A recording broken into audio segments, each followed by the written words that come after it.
Good morning, everyone, and good evening if you're in another part of the world or wherever you are.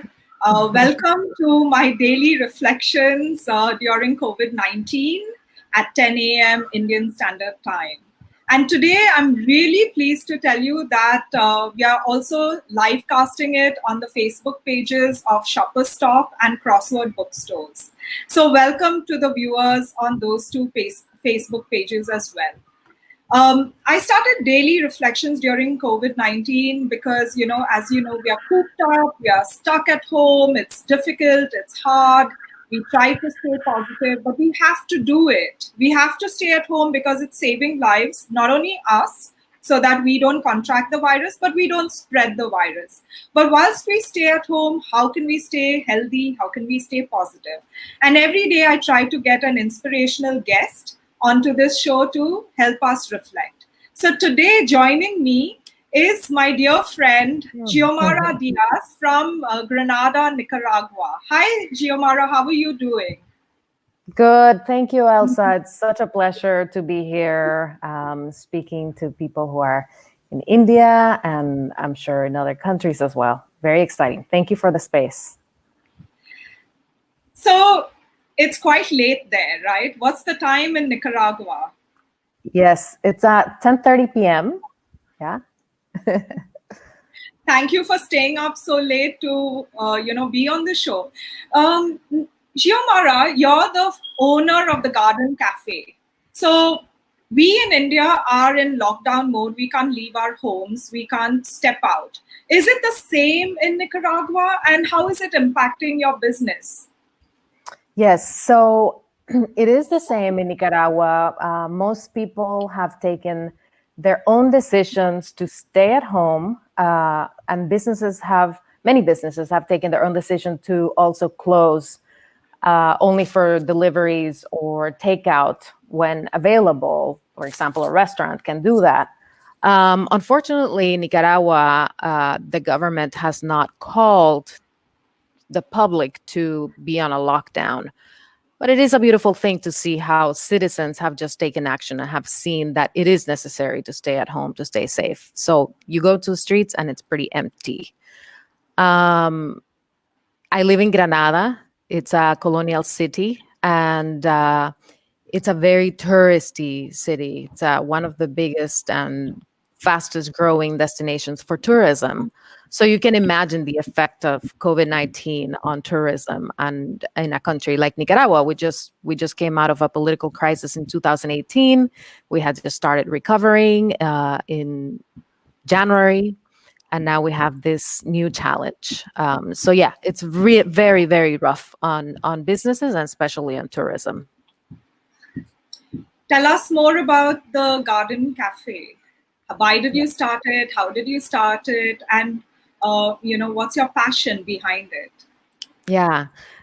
So Garden Cafe, I started it with my husband about 12 years ago. And it was the result of, I always say, a frustration of not having, at that time, we didn't have access to healthy food, to fresh food, organics, which at that time was quite uncommon in Nicaragua. We're a very small country. We're 5 million people, well, going on 6 million people.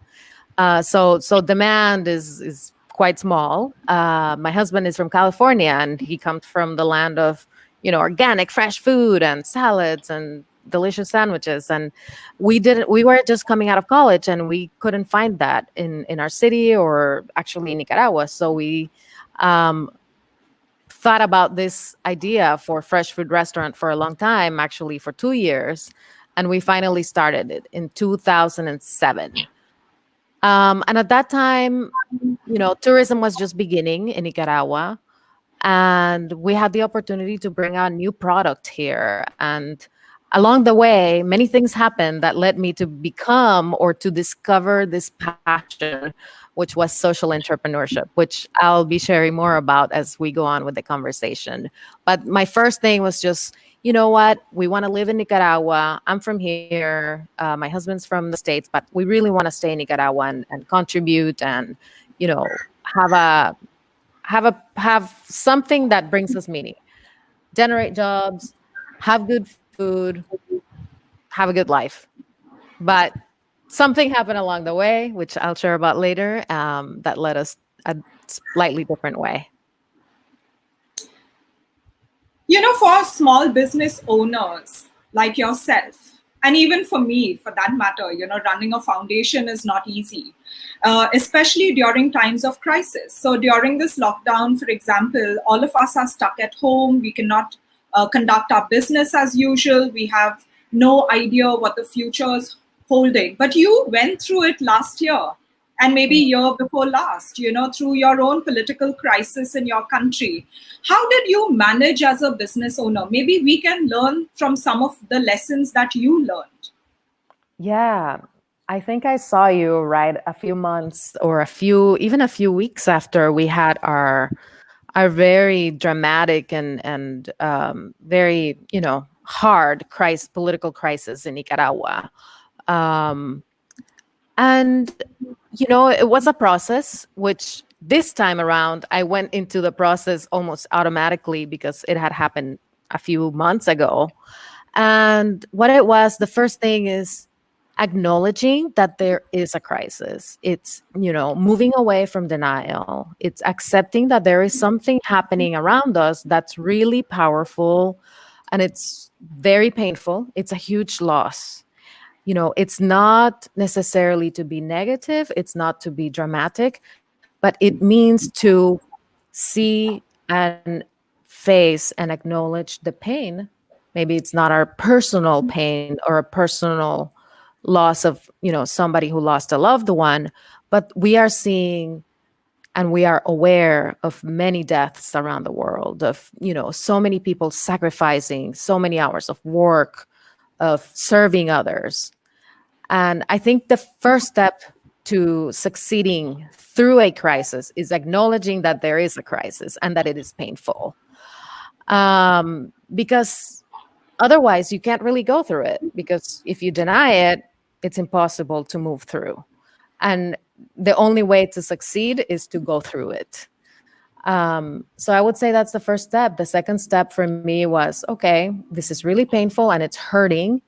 Let me take some time to, live that pain and to reflect on it and to see how my body, how my mind, how my brain comes up with answers, and reflect on what way you will move your business, if you have a business, or your life, or your family, if you have a family. But I think when we have such big challenges, we need to take some time to let our mind solve the problems. It's like math. You keep working at it so hard, so hard, so hard. You need a break. Take a walk. Go look at the trees, maybe not outside, but in your garden, or look at the sky, look at your window, and let your body and your spirit solve this riddle that we are faced against. I think, that reflection part of the process, and that allowing your spirit to adapt to this new reality is very, very important, in this process of eventually coming up with the answers and having the strength to eventually reach out to people, to connect, to do this sort of thing, share ideas, share advices, and have the courage eventually to implement them, and to learn that you have to learn how to walk again and differently, not in the same way that you were doing before. Your plans have changed now, and you have to be okay with that. That's really sweet. And COVID-19 is actually telling us and teaching us that we are all in it together. There are no boundaries. There are no class divisions. It's getting to every place eventually and affecting all of us. And so what you really said, that we need that pause to reflect, for our bodies, our minds, our souls to absorb what is happening and adapt to the new reality and process it, and maybe think about new ways of doing business, conducting our lives. How did you stay positive during that time? Because I met you when it was just starting out. You didn't even know whether you could return to your country. It was that bad. and you Yeah. had employees in Garden Cafe. So, maybe you can share with us some of the positive measures you took so that when the crisis, the political crisis in your country was over, you could resume business.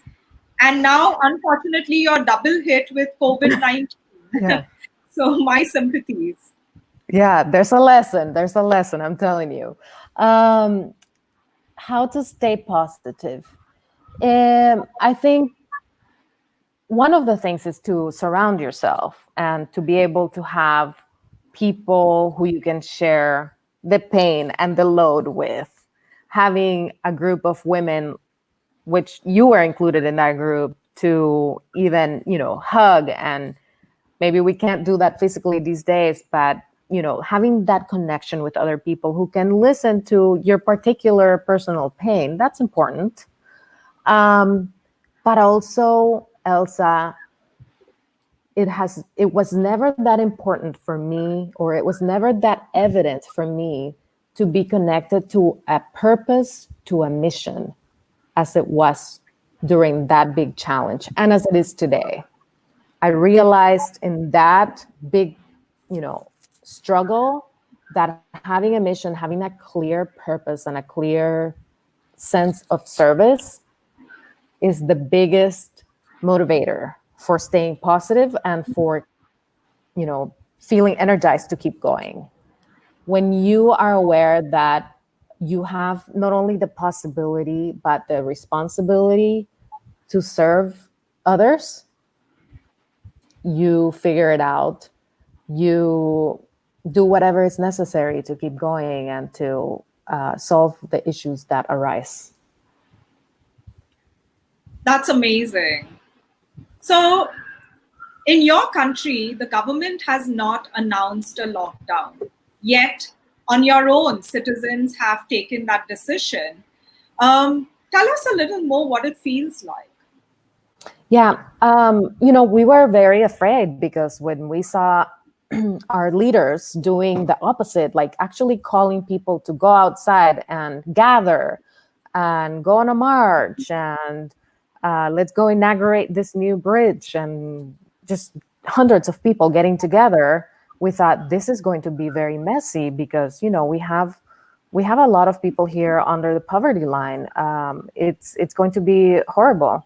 If you tell people there's going to be, they're gonna be given a beverage at a gathering, everybody will go. So we thought it was going to be a big problem, but how quickly people just decided to, no, we're staying at home. Of course, there are those who are going outside, but it's a very small percentage of the population. People have been very disciplined. So you go out into the streets, it's quiet. You can actually hear a needle fall in a country like Nicaragua, which is we're very, we're tropical, we're loud. A lot of the restaurants are closed, hotels are closed. In the big city, in the capital, also there is a sense of everything is just put on pause for the moment. And it's very, I've never felt so proud of my Nicaraguan, fellows, because after having gone through a crisis and now having to close your businesses again, having to stay home again, to do that, it means that you are clear that you have the power to make a difference by just staying home. You have the power to make a difference by just staying home. Never have these words been, such music to anyone's ears. But now, when we have been given this gift to stay at home, we are struggling to figure out what to do. So, are you reading any books? Because we are streaming on Crossword, Bookstores, Facebook page. What books are you reading? Yes, finally, time to read, finally to be home. So I normally keep two books at the same time. I'm reading one book which is mainly about self-care, or rather about, how can we transform the food system in the world, and it's called Food Fix by Dr. Mark Hyman. I highly recommend him. He's a physician, but also he specializes on nutrition. So Food Fix, it's his last book. And then the other one I'm reading is Homegoing, which is by a woman from originally or a descendant of slaves from Ghana. And this is my leisure book. And I love African literature.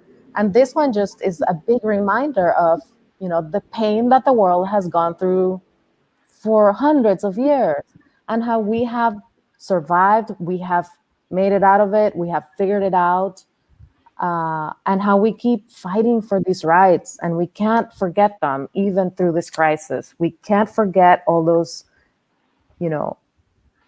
injustices that are happening in the world, even during this time, which is very painful. So that book keeps me grounded and fighting. You mentioned earlier that your journey as a social entrepreneur was not direct, it's not straight. And many of us know that life is a series of events, it's never a straight path. There are lots of twists and turns along the way. So tell us more about how, some of those twists and turns that have shaped you, shaped your thinking, and made you such a amazing social entrepreneur who's very well known across the world. Thank you, Elsa. Well, the first thing is we are the children of our parents. We are a result of how we were raised. And to do the justice, I was born from parents who have a sense of social justice that's very strong. I grew up in 1980s Nicaragua during the revolution. And my parents were both people who decided to stay in Nicaragua when most people were, fleeing the country. And they said, no, we're staying here because this is our country and we have to work for it. We have to fight for it. And I grew up hearing that and with that sense of like, oh, I have to serve my country. And, then I married my husband, who's from California. And I said, no, I have to serve my country. We're staying here. So I already kind of, grew up with this sense of responsibility towards Nicaragua. But along the way, I studied political science in college. And then along the way, we decided to open this restaurant. And for a long time, I thought business was the evil of the world. And now I'm going to open a restaurant. How am I going to connect this thing? I didn't know, but I thought at that time, okay, at least we're going to do well for the community. We're going to bring healthy food, and we're also going to generate jobs, and we're going to create a great working culture, which is not easy to find in Nicaragua. So I was already happy about that. But, 3 years into the business, I was the witness to a scenario inside my restaurant that completely changed kind of my mission of how I was doing things as an entrepreneur. I was standing next to one of our waiters, our wait staff at Garden Cafe. I was looking at a customer sitting at a table, and he was an elder person, a man in his late 60s, sitting down with a very young girl, very young, in a school uniform. And, it caught my eye. I said, well, I've seen this older person here before, but this is the first time I see him with a very young girl. What's going on? And I asked the waiter, I said, that girl looks very young. What do you think? And he said, yeah, she's like 14. She's my neighbor. And she's just, she's loose. She's crazy. She's always in the streets. And I was in shock when my waiter told me that. He was a good person, but he still told me that. And I said, well, we have two problems here. We have the problems of this old man probably taking advantage of this little girl. And I didn't explain, but the older person was a foreigner and the girl was local. They weren't speaking the same language. They weren't even talking. Anyway, after I saw that, I immediately looked for information and looked for other people who were working against sex trafficking, sexual exploitation in Granada, in a tourist destination where these things are a constant threat. And immediately we kind of just, went that way into campaigning and into generating awareness to protect girls and boys too, but mainly girls in a country like Nicaragua. So that's when I started becoming more of a social entrepreneur. So how do you support, survivors of sex trafficking? So for a long time, we led a campaign along with a couple of other businesses, generating awareness and getting government and local institutions to do something about what was happening to girls, and just making sure that their laws were implemented and that we were taking action in the protection of girls. After a few years, and with huge inspiration from so many women like yourself, actually, one of the women from the Vital Voices Network, her name is Priti. I'm sure you know her. I Really heard her powerful. story. Yes, I heard her story, and I was just awfully moved and inspired. And next thing I knew, I said, you know what, I'm going to start an organization too, um, to bring opportunities for girls. And she was the one who inspired me. This amazing woman from India. And in 2015, we started Up Nicaragua, which is a program that invests in education opportunities for girls between 13 and 18 years old. Most of these girls have not been victims of sexual exploitation or trafficking, but they are girls who are high at risk because of where they live or because of their economic situation. Granada being a tourist destination, is just, girls are always at risk here. So this is what we do, and since 2015 we have been, learning and developing more ideas about how to empower the girls. And right now, what we are doing is a fellowship that brings coding training, like programming, computer programming, English, and several other soft skills that are important for girls to be able to thrive, not only now but in the near future when they become professionals. Since you are in the hospitality business, and COVID-19 has kind of shut down a lot of the physical interaction between people, do you see this as a short-term effect or a long-term effect, and how are you preparing for it? Yeah, really good question, Elsa. This is going to be a midterm, long-term effect. And midterm, long-term effect for a business means more than 4 months. How many businesses are prepared to go without, real growth for more than 4 months? I mean, most businesses have to close after 2 months of not operating, after a month of not operating. So we foresee this to be, it will take a few months to recover, maybe until the end of this year. And what we are doing now, it's a little different for restaurants than it is for hotels. But what we are trying to do now is, number one, study a lot about the trends that will happen in the hospitality industry after this. How are we going to be different consumers as human beings after having been, trapped in our houses for a month, learning how to be remote workers and learning how to use face masks every time we go outside, and losing the trust that we have in the interactions, in the normal social interactions that we have. So I think there's a lot to pay attention to, and there's a lot to imagine and foresee how we will be different after this acute part of COVID-19. And how our businesses are going to have to develop different ways of serving people. For example, for a restaurant, we are now trying to not only, immediately we have to do takeout and deliveries, but we are now trying to, how do we make that process smoother? How do we make that process more enjoyable and more of an experience for our customer? How do we make our customer feel safer? And just try to have that user experience to be more smooth. And for the hospitality industry, in terms of hotels, how are rooms going to have to change? Are you going to need more room service instead of having to go to a buffet in the morning to have breakfast and have to be close to other people? I think we're going to become a little bit of loners for a few months after we reinsert back into society. a lot to think about, because it's not as easy. Like I've been socially distancing since 8th of March and on a lockdown since 25th of March. And we've just had an extension to our lockdown to early May.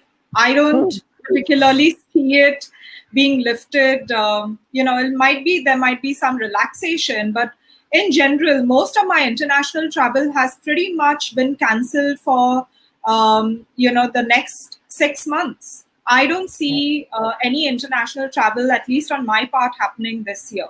So we can write off 2020 for any of those foreign trips, but definitely within India, we are focused on a lot of other issues. So that's fine. You have to pivot, you have to change, and it's good to be home sometimes as well. So I'm looking forward to that. But a lot of people are really struggling, with these ideas of forced work from home and forced stay at home policies. Um, yeah, so these kind of discussions are really helping. And you and I are part of a larger network of women leaders called Vital Voices, which has about 18,000 women leaders in different parts of the world. Do you think this kind of a group of women makes a difference in keeping up these spirits, as well as giving you tips on how to run your business and pivot in such times? Absolutely. Elsa, we are so lucky to have a global network of women who are tremendously talented, tremendously generous, and to have that connection. It's something that it was the same in 2018 when we went through the political crisis.